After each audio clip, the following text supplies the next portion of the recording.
Hello and welcome to the Classroom Connection, the show that takes you inside Marion County Public Schools.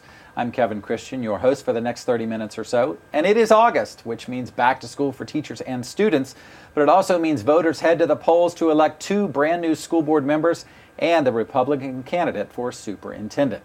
Voters also decide the fate of 2 half-mil proposals to help the district pay for capital and operating expenses. So in an effort to educate you, our viewers in our community, here's more information on both half-mil referendums. Come August 14th, Marion County voters will approve or reject 2 proposals to increase school funding. Both are based on millage increases, which would affect property owners throughout the county. The first half-mil resolution would pay operating expenses to have art, music, and library programs at each school, including media specialists. Today, at least 8 elementary schools share music teachers and 10 share media specialists. This half-mil will also pay for reading coaches at each school, specific summer school programs, and after-school tutoring. Finally, the half-mil will also fund credit recovery classes to prepare students for college and the workplace. The half-mil would also affect property owners only and would generate an estimated $7 million each year for 4 years.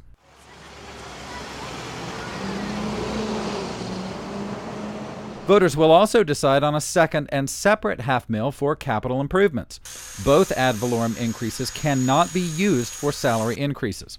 The estimated $7 million per year would help pay for schools and district projects like painting, flooring, heating and air conditioning systems, and roofing projects. The half-mil would also fund technology needs and help the district develop and operate its own alternative school instead of contracting outside vendors for that service. Both half-mils for operating expenses and capital improvements would last 4 years, raising a combined $14 million each year. For the average homeowner with a house valued at $125,000 with homestead exemption, both ad valorem increases would translate to about $10 each month, or about $125 each year. Both half-mils are included in the district's proposed $488 million budget for the new school year. If they fail, school board members will have to make additional cuts to compensate for those losses. Well, turning to a different subject now, in our district, many of our students have varying levels of ESE needs or exceptional student education needs. Now, these needs range from gifted programs to those with severe disabilities. Some students are mainstreamed in classrooms with regular student programs. Others attend traditional schools but in self-contained classrooms with other ESE students. Still others attend Hillcrest, an ESE-only school. And then there's TJ Crenshaw, the first of what could be a brand new group of students. He's the first one to be dual enrolled at Hillcrest and a mainstream school, in this case, Forest High School. Joe Hartley brings us TJ's story. From day one, we kind of noticed that he was, pretty good at academic level. So he was able to do basic math, addition, and so seeing him be able to get through work like that led us to believe that he definitely had the potential to be in a more of a gen ed school. He could have been here a long time ago, but it was just a matter of getting some behaviors in order, I'll say. He was easily distracted. Okay, he had he always wanted to go near the TV, touch CDs, DVDs, and he really liked music. So anything that had to do with any of those, he just had to touch, be near. And that made it difficult, in trying to get him through tasks during the day. TJ works quietly. We started taking those things out of his environment. And over time, we were able to take him almost all the way. Then we were able to really focus on him coming in, structured, and doing tasks throughout the day. He does very well with structure and routine, so he follows it right away. He stepped right in. He knows, here's my timer. When, now I know my timer's on 0, now I'm going to go to the computer. He begins his day at Forest, and then he comes to Hillcrest. He gets here about 11-ish in the morning, and he's very excited when he comes in, but he gets right into the routine that we have set for him here, and he's just done exceptionally well. We used to offer tangible items that they could buy with decision dollars. TJ isn't here for that, so we need to give him something that he can have on a regular basis, and we also tried to match it with as closely to what they do at Hillcrest right now. That's how we basically reintroduced it back in as a reward. If you first do these few tasks, then we can give you access to this. He loves going on the computer for his 5-minute and listening to music. And then he knows after his 5 minutes is up, then he returns to his work. TJ, in many ways, is a typical teenage boy. When he is on the computer for a lesson, it's, you always have to make sure he's redirected back to not going back to the music, because what another student does, and I think TJ has done the same thing, is open up a whole bunch of windows, and then when they see me coming over, they click back to their work. So, what are you doing? I'm doing this. That's not what you were doing. So, they have their autism, but they also are teenagers first. He actually just passworded his iPod because my brother-in-law had went in and set volume controls because he had it so loud. He was, we're worried about his hearing. So he limited his volume, which didn't make him very happy, and he passworded it. Well, somehow he figured out how to reset that so that it no longer has volume control. And then he also, if you see, he set a passcode. So now we can't get into the iPod without his passcode, which, of course, we don't know. We'll hear more from TJ's mom in just a moment, but Lori Manresa is principal at Hillcrest, while Barbara Dobbins is principal at Maplewood Elementary nearby. Both ladies deal with ESE students every day, and they both join us now to help you better understand ESE students and their needs. So ladies, thanks first for being here. Absolutely. Sure. Let me ask you first up, what is the biggest misconception when it comes to ESE students? I think the capabilities, what our children's capabilities are. I think people are fearful of walking in the Hillcrest doors because of the fear of the unknown. Once they're there and they see what a wonderful place it is and the opportunities that it provides kids, then I think their perception changes quite quickly. Yeah. Now, Hillcrest generally has middle and high school age students. Right. Barbara, at Maplewood, you have a significant ESE population of elementary students. Yes, we do. We have varying from inclusion all the way through the spectrums of the different ESE. Now, I mentioned inclusion before. You just mentioned it. Tell me what inclusion is. Inclusion, it's interesting because what you're doing with TJ is a little bit of what we already do at Maplewood with inclusion. Inclusion is taking those special needs children and getting them into the mainstream class. So we do have some students that are fully self-contained, and then we have others that are in full inclusion, which is in a regular classroom with regular ed students. And then we have some students that float between a self-contained classroom and an inclusion mainstream classroom. Is that the goal for all ESE kids, to get them into an inclusion program? Yes, the goal is always to place them in their least restrictive environment. Is it realistic? Yes, I think it is. Yeah. I think for some children it's phenomenal. I still believe in the center schools. Yes. And simply because I believe we have the flexibility to do many more things than the base schools have available to them. They're very structured in the sense that they have to stick to an academic curriculum that doesn't allow for much flexibility, where our curriculum allows for functional skills, independent skills, life skills. So I'm very fortunate to be a part of the school that is different than the rest. Right. Yes. Let's talk about the spectrum, the broad spectrum of abilities or disabilities, depending on how you look at it. Barbara, give us an idea of the capabilities of your ESE students and how far they range. Well, we have ESE at a low functioning, as Lori has mentioned, that need those life skills and developing skills. They're coming to us nonverbal, and we're looking at alternative forms of communication, such as using pictures or sign language, and then and those ways of communicating. We're really at the elementary level getting the students to communicate in alternative ways. So we range from that function to students that may have special needs but can fully function in a mainstream classroom. But you also have students who are gifted on your campus. We do. Which is part of the ESE curriculum as well. Absolutely, we do. We actually are a hub for our gifted program. We have students from other schools that will be bused over to our school to receive gifted services. Wow, goodness, Yes. the whole gamut. We have if the you whole will. spectrum. Lori, how have you seen ESE and how we address it change over the years? Oh, it's huge, and I think it's about believing in opportunities. Specifically with TJ's story, dual enrollment with a base school and would a have ever center thought, school. right? That is outside the box kind of thinking, and that's what we're all about, providing the opportunities and then bringing the team of people together to get those opportunities to take place. I will say, you know, awesome. it's taken us about a year to get TJ's story videotaped and on the air, but Right. what an incredible story. Yeah.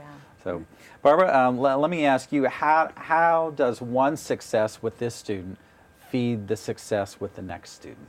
Well, it's all about acceptance. It's all about learning students who are different, and it's really the ones that have the most learning to do are the adults and the regular ed students to learn to accept the differences. I want you to reinforce that. Say that again. The Well, most learning needs to be done by the adults? By the adults and the regular ed children, which I think is one of the beauties that we have at Maplewood, because we do have more or less a school within a school. We have our ESE and we have our regular ed. We have over 600 regular ed students, and those students get to see and interact with special needs children and learn to love and accept them for who they are, and you don't necessarily get that in the regular outside environment. I've got enough time for one more question pretty much. How do parents figure into all of this? They're a huge part of the team. They have to be.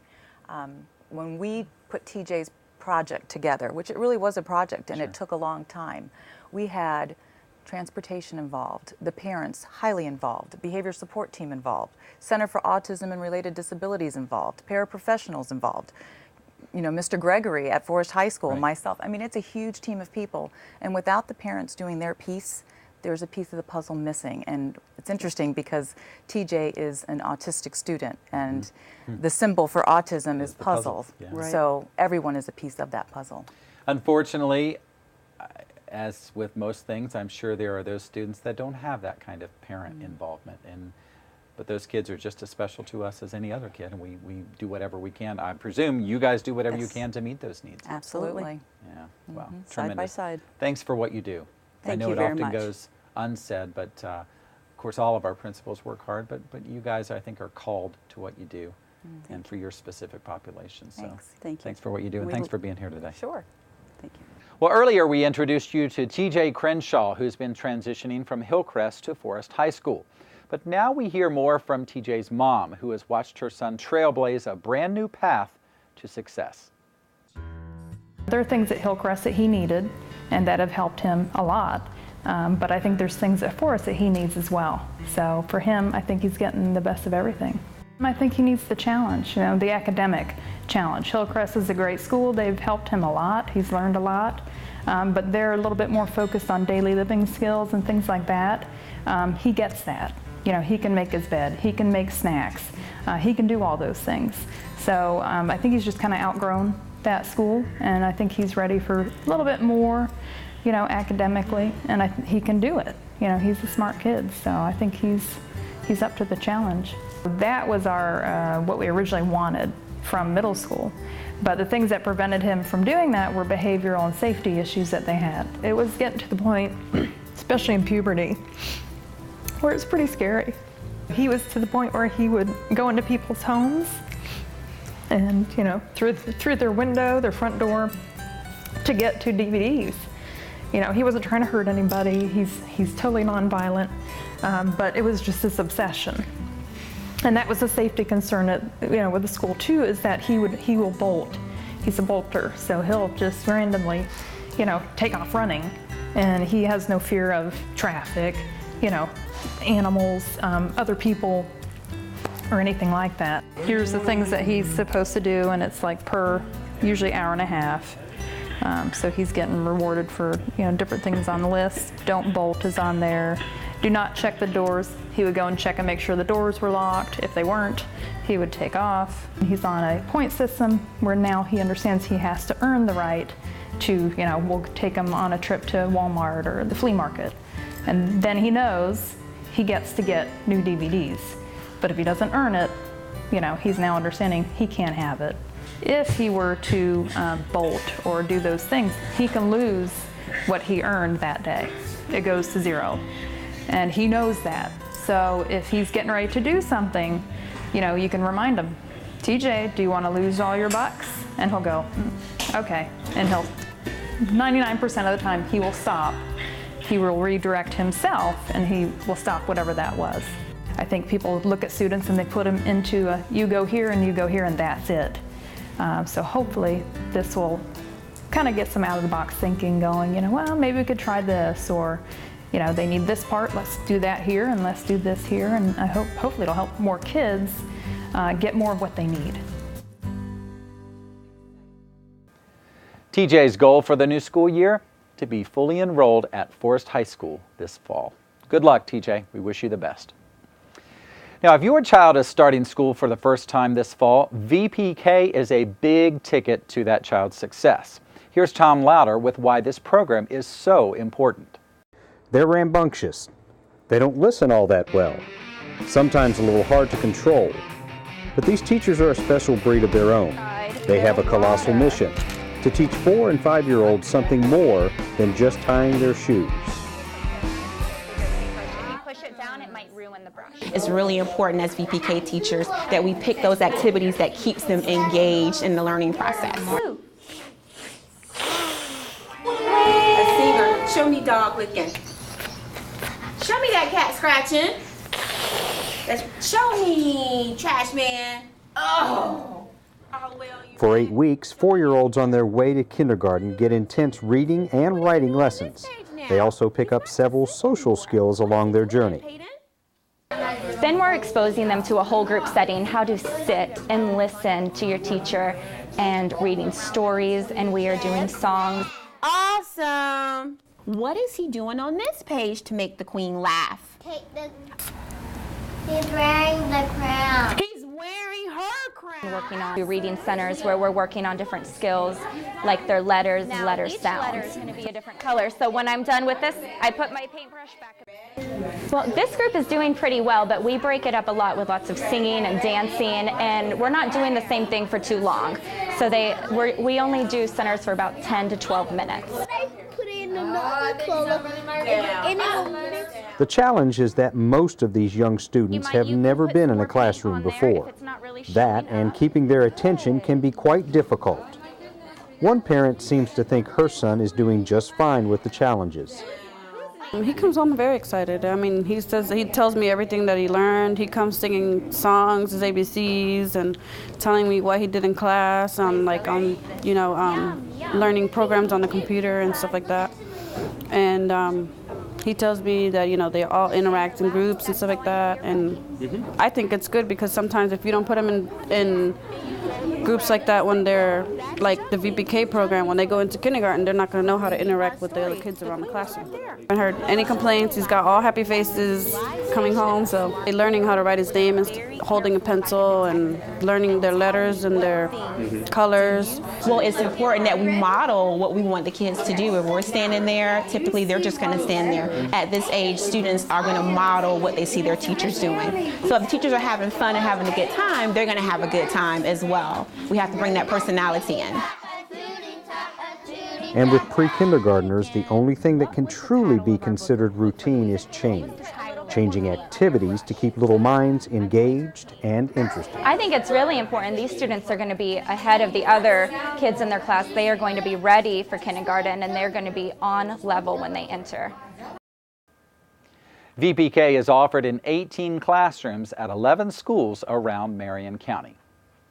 Well, each month, you may know, we spotlight an employee making a big difference here in our district. This month, we want you to meet Zoya Quintana, a 4th grade teacher at Greenway Elementary. Here is why she loves her job in her own words. My name is Mrs. Quintana. I'm a 4th grade teacher, and I've been given the great opportunity to do summer camp. Back to the Lake Erie changed the way people move their goods. These are my students this summer. Title. They are a wonderful group. They're very smart. We're just going to step it up and get better. So when they go to 4th grade, they will be prepared for 4th grade. I love my teaching job because I've been given the opportunity to touch lives. To go on a space trip, right? And to be a part of each of one of these students' lives. They have to be here this summer. They have been working hard this week. We have 5 more weeks, and we're going to see if we can keep it making it fun and making learning a part of their lives every day, not just here at school, but at home, that they can learn also there. Correct, right? If you are looking for a job, listen up and take a look at this. Without transportation, our schools would be empty. Before teachers, administrators, and even janitors, it takes a bus driver to stand at the forefront of a child's education.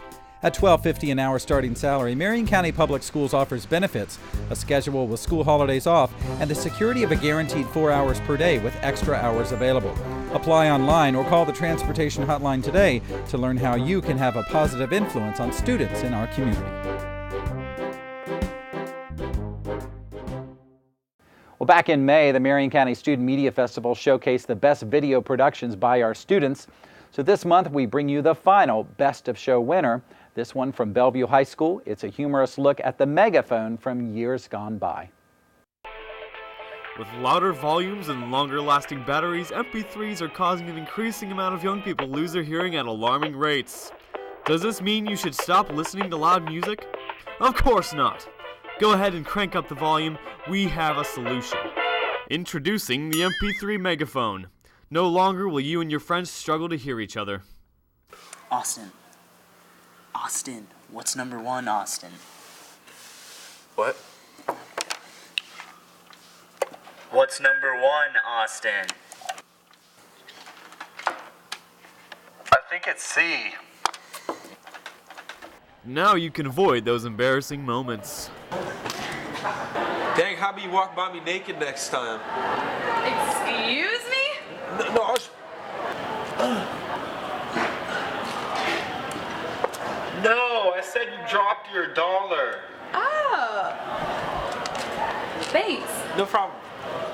Due to their subtle and inconspicuous nature, the MP3 megaphone is convenient and easily blends into any environment. To order yours, go to www.icanhear.com and get an MP3 megaphone for 2 easy payments of $9.99 and a really, really difficult payment of $99.99. But wait! Order now and receive a free MP3 amplifier that will blast the volume of your MP3 player to obscene levels. MP3 megaphone, take the worry out of hearing. Megaphone! Now here's Superintendent Jim Yancey with some important information for you this month. Welcome back to the new school year. We're excited to be back, and we hope you are too, and everybody's rested and ready to return to school. Student Day, the first Student Day, begins on August 20th, which is a Monday. A week prior to that, on August 13th, our teachers report back at their individual schools.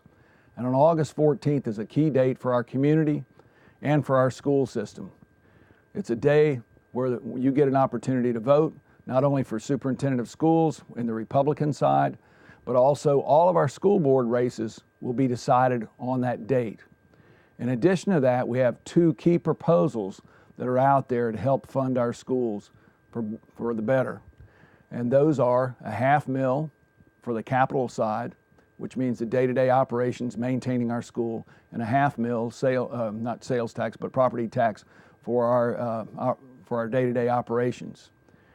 Those $500,000 have key impacts on our school system. As you know, we're not getting any more money from the state for operations, so we need that $500,000, that $7 million for maintenance projects that go on continuously throughout our school district. On the operational side, if the millage fails or it passes, it'll have huge impacts either way. One being, if it passes, we'll actually have an opportunity to put in art, music in all of our schools, and as well as media specialists in all of our elementary schools. If it fails, we'll start moving towards eliminating art and music programs in our elementary schools as well as media programs. That's just what the voters will have decided to do. So we hope you'll get out and vote on those 2 days. And parents, we're looking forward to your children returning on August 20th. Please check and make sure they've got all the requirements to return to the school. There's some key dates where they have to have their shot charts, their shot records up to date. So please call the school and check on those dates for you. We hope everybody has a great year in 2012, 2013. Thanks, and I'll see you next month. That wraps up our show for today. So as we say goodbye, here is a special message from members of the class of 2012. And as always, parents, remember, be there for your child every day.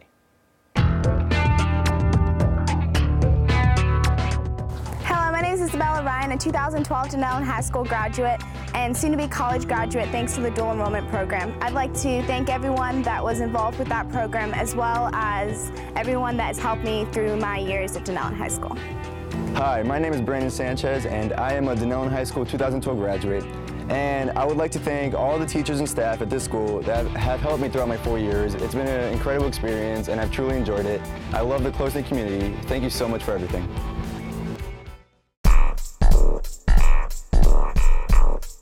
Hello, my name is Judi Fusco. I recently graduated from Vanguard High School and I miss it already. The teachers are incredibly supportive and caring. I'm so thankful to have learned so much in such a happy, well-rounded, and comfortable environment.